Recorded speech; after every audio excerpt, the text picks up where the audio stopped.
Hello, hello, j'espère que tu vas bien. Moi, c'est Bintou. Ici, je parle de mon cheminement vers l'acceptation de toutes les parts de ma personnalité.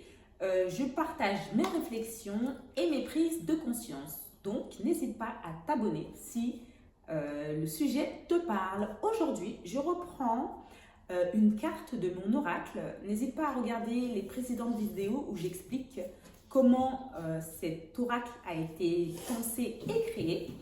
J'avais fait une vidéo sur la carte l'héritière du silence. Et aujourd'hui, je voudrais faire une partie 2. Ce n'était pas prévu, mais je me rends compte que j'ai abordé un aspect de cette carte. Et aujourd'hui, je voudrais en développer une autre. Donc, sur cette carte, il est écrit « Dans ta lignée, on ne disait pas tout. Aujourd'hui, tu es celle qui parle, celle qui libère. » Donc, dans la première partie, je disais que certains silences étaient nécessaires et que tout n'était pas forcément bon à dire.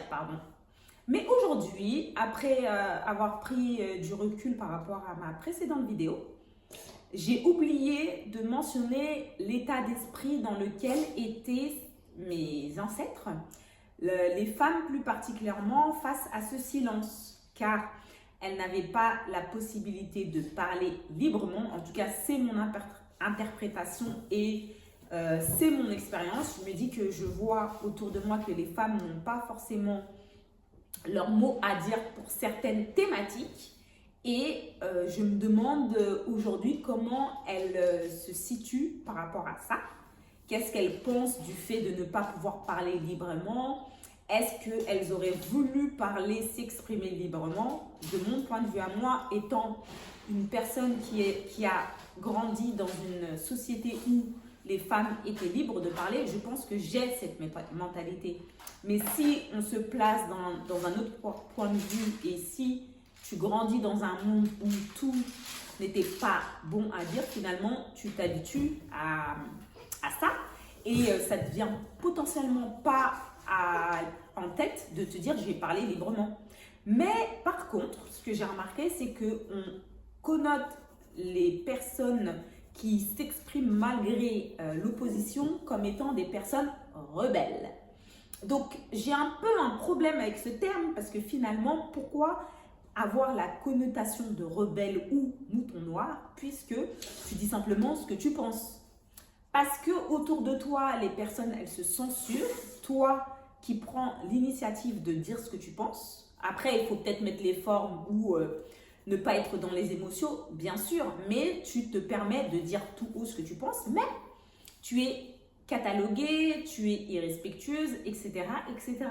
Donc, ce serait intéressant de se mettre dans le point de vue de nos anciens et comprendre pourquoi la femme n'a pas son mot à dire.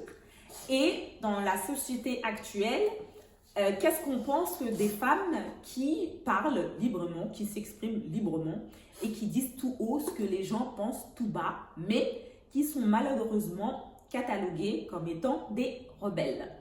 Donc voilà un peu mon portage du jour, l'héritière du silence. Je me rends compte que finalement, je guéris une certaine blessure invisible qui est le silence, puisque moi, je me permets de parler et de m'exprimer librement sur mes faits et opinions. Et je sais que si j'étais dans une certaine époque, je n'aurais pas eu l'occasion de le faire. Donc, je suis super reconnaissante de pouvoir m'exprimer librement sans avoir peur du retour de bâton ou de me dire que je vais être jugée ou cataloguée pour mes faits et opinions. Donc, j'aimerais bien avoir ton retour en commentaire. Qu'est-ce que tu penses du terme l'héritière du silence et qu'est-ce que le silence représente pour toi? Donc voilà, c'est tout pour aujourd'hui et je te dis à bientôt pour la prochaine vidéo. Bye!